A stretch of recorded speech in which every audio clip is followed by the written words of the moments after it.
गुजरात के राज्यपाल आचार्य देवव्रत जी, देश के रक्षा मंत्री श्रीमान राजनाथ सिंह जी, गुजरात के लोकप्रिय मुख्यमंत्री श्री भूपेंद्र भाई पटेल,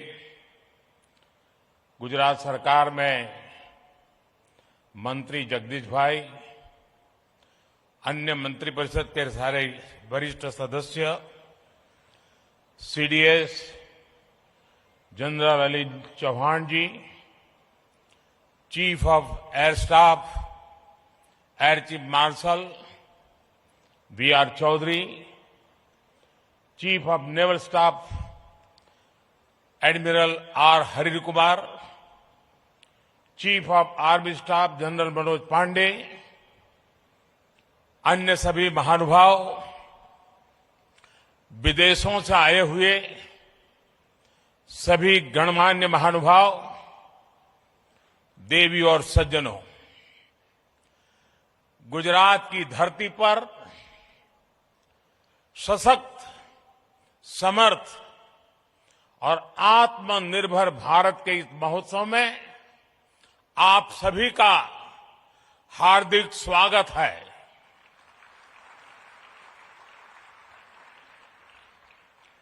देश के प्रधानमंत्री के रूप में आपका स्वागत करना ये जितना गौरवपूर्ण है, उतना ही गौरवपूर्ण इस धरती के बेटे के रूप में आप सबके स्वागत करने का भी मुझे गर्व है।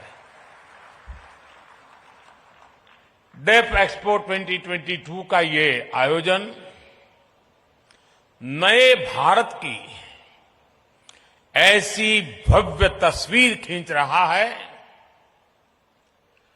जिसका संकल्प हमने अमृतकाल में लिया है। इसमें राष्ट्र का विकास भी है, राज्यों का सहभाग भी है। इसमें युवा की शक्ति भी है, युवा सपने भी हैं, युवा संकल्प भी है, युवा साहस भी है, युवा सामर्थ्य भी है। इसमें विश्व के लिए उम्मीद भी है, मित्र देशों के लिए सहयोग के अनेक अवसर भी हैं।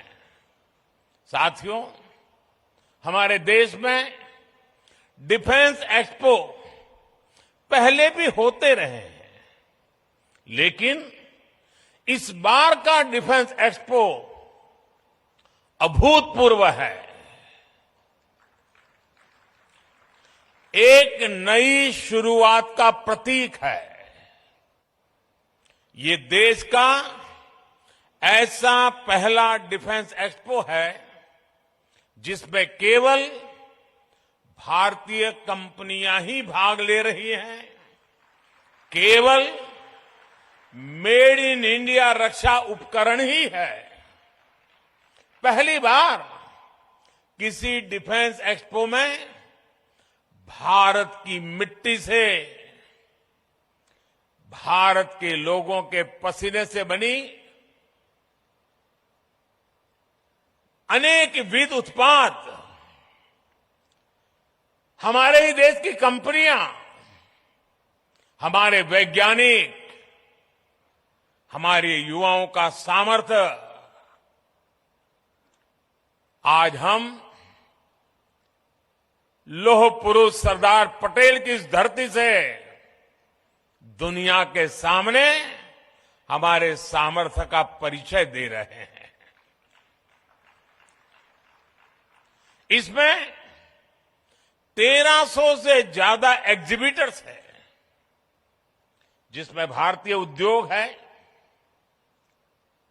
भारत के उद्योगों से जुड़े हुए कुछ ज्वाइंट वेंचर्स हैं, एमएसएमईज और 100 से ज्यादा स्टार्टअप्स हैं। एक तरह से आप सब यहां और देशवासी और दुनिया के लोग भी क्षमता और संभावना दोनों की झलक एक साथ देख रहे हैं।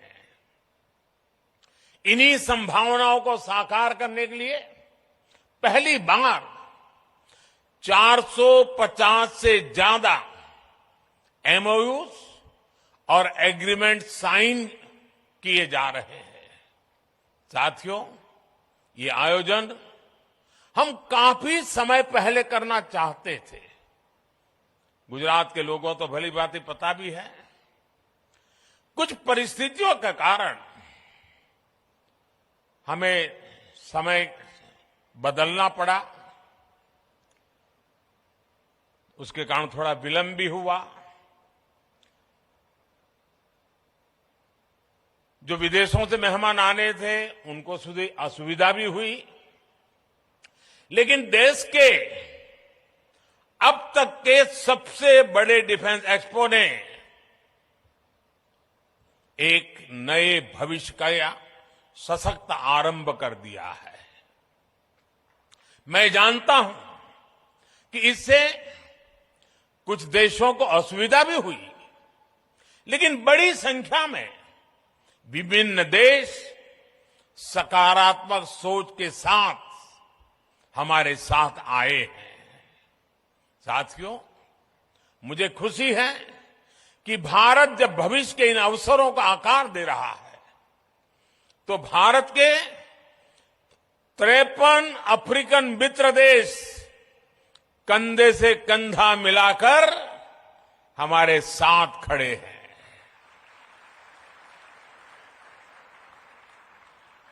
इस अवसर पर दूसरा इंडिया अफ्रीका डिफेंस डायलॉग भी आरंभ होने जा रहा है। भारत और अफ्रीकन देशों के बीच ये मित्रता, ये संबंध उस पुराने विश्वास पर टिके हैं जो समय के साथ और मजबूत हो रहा है, नया आयाम छू रहा है। मैं अफ्रीका से आए अपने साथियों को बताना चाहता हूं कि आज आप गुजरात की जिस धरती पर आए हैं, उसका अफ्रीका के साथ बहुत पुराना और आत्मीय संबंध रहा है। अफ्रीका में जो पहली ट्रेन चली थी, उसके निर्माण कार्य में इसी गुजरात की कच्छ से लोग अफ्रीका गए थे और उन्होंने मुश्किल अवस्था में हमारे कामगारों ने जी जान से काम करके अफ्रीका में आधुनिक रेल, उसकी नींव रखने में बहुत बड़ी भूमिका निभाई थी। इतना ही नहीं, आज अफ्रीका में जाएंगे तो दुकान शब्द कॉमन है। ये दुकान शब्द गुजराती है।